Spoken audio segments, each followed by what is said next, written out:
क्या आप जानते हैं प्रभु यीशु मसीह ने अपने चेलों को एक विशेष काम करने के लिए कहा? वह क्या बात है? और यदि कोई मसीह में आ जाता है तो क्या वह व्यक्ति भी जैसे चेलों ने करके दिखाया वैसा क्या वह भी कर सकता है? चेलों ने क्या बात करके बताई जो यीशु मसीह ने कहा?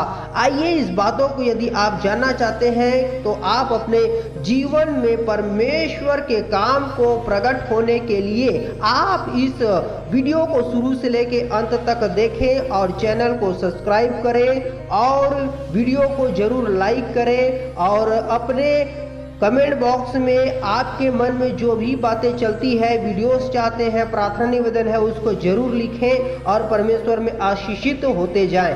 मत्ती रचित सुसमाचार 10 अध्याय उसका 8वां आयत में यीशु ने अपने लोगों से कहा, बीमारों को चंगा करो, मरे हुओं को जिलाओ, कोढ़ियों को शुद्ध करो, दुष्ट आत्माओं को निकालो। तुमने सेंतमेंत पाया है, सेंतमेंत दो।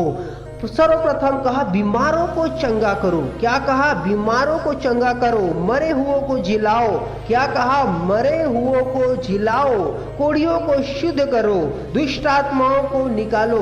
यहाँ पर प्रभु यीशु मसीह ने कहा आश्चर्य कर्म करते जाओ, आश्चर्य कर्म दिखाओ, बड़े बड़े चिन्ह चमत्कार दिखाओ।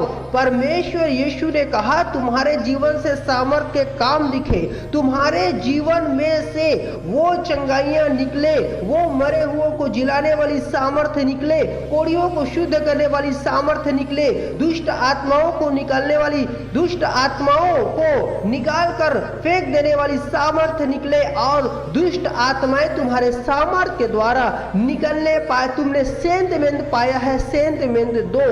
ऐसा परमेश्वर ने उनको कहा और परमेश्वर ने उनको आशीष दी, परमेश्वर ने उनको आशीष दिया और वो वहां से निकल करके अपने कार्य को प्रकट किया। क्या अब इस बातों को समझ सकते हैं कि परमेश्वर ने उनको स्वयं इस बात को कहा? आज हम भी जब परमेश्वर में आ जाते हैं तो हम भी बीमारों को चंगा होते हुए अपने आंखों से देखते हैं, देख चुके हैं और आने वाले समय में हम देखेंगे भी। आज नॉर्मल तरीके से जो सामान्य विश्वासी है वो भी प्रार्थना के द्वारा मृतकों को जीता हुआ देख चुका है अपने जीवन में। बड़े बड़े गवाहियों को हमने देखा है और आगे भी हम देखेंगे।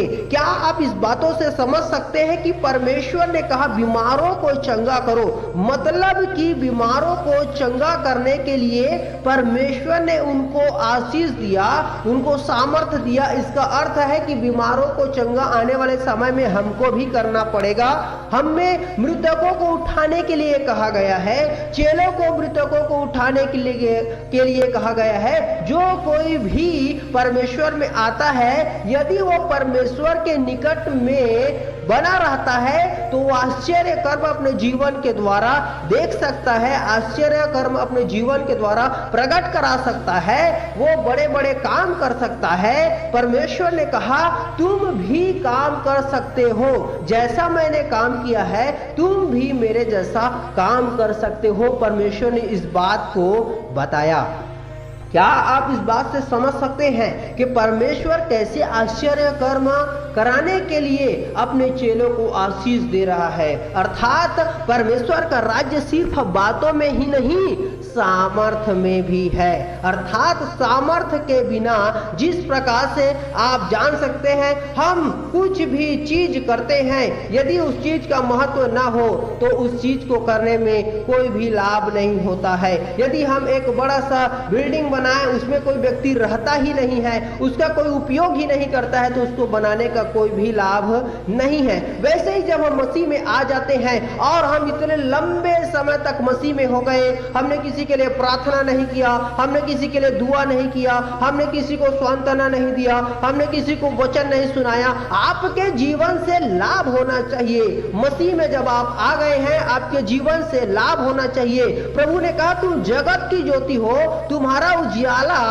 लोगों तक पहुंचना चाहिए। हमारे जीवन में परमेश्वर के नाम को जानने के बाद में क्या क्या लाभ हम अपने जीवन के द्वारा लोगों तक पहुंचा रहे हैं, यह कार्य हमारे जीवन जीवन के द्वारा होना चाहिए। तो प्रिय परमेश्वर के लोगों, आप यह अपने जीवन में प्रभु से प्रार्थना करें कि प्रभु तेरे स्वर्ग के राज्य में काम करने के लिए मुझे इस्तेमाल कर और मुझे आशीष दे कि जो आयत आपने मत्ती सुसमाचार 10 अध्याय 8 आयत में अपने लोगों को दिया, वही कार्य आश्चर्य कर्म मेरे जीवन के द्वारा भी प्रकट हो जाए। परमेश्वर से कहे, परमेश्वर से प्रार्थना करें, प्रभु सचमुच ऐसा काम करता है प्रियो, और परमेश्वर ने ऐसे सेवकों को खड़ा किया है जिन्होंने मृतकों को जीवित किया, मुर्दों को जीवित किया, जो सचमुच मर चुके थे, जिनके सर्टिफिकेट में सील लग चुका था कि ये व्यक्ति मर चुका है, उसके बाद वह मृतकों में से जी उठा।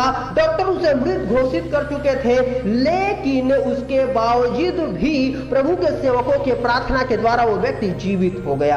आज आप विश्वास करें, आज बीमारों को चंगा होने के लिए ही नहीं, मृतकों को उठाने के लिए भी परमेश्वर ने कहा वह पूरा हो रहा है। बीमार तो चंगे हो ही रहे हैं, मृतक लोग भी जीवित हो रहे हैं, और भी बड़े बड़े आश्चर्य कर्म परमेश्वर के नाम से प्रकट हो रहा है। तो आप भी प्रार्थना करें बड़े बड़े आश्चर्य कर्म होने के लिए। परमेश्वर का राज्य सिर्फ बातों में नहीं परंतु सामर्थ्य में है। सामर्थ्य का कार्य भी प्रकट होता जाए। अपने जीवन में आप परमेश्वर की ज्योति को बढ़ाएं और आपका शाइनिंग, आपका चमकता हुआ हर एक काम लोगों तक पहुंचे, प्रभु के आश्चर्य कर्म को दिखाते चले जाएं। यह आयत की आशीष हर एक के जीवन पर जो सुनते हैं, सुनने वाले हैं, उन पर प्रकट हो जाए यीशु मसीह नासरी के सामर्थ्य नाम में, आमीन।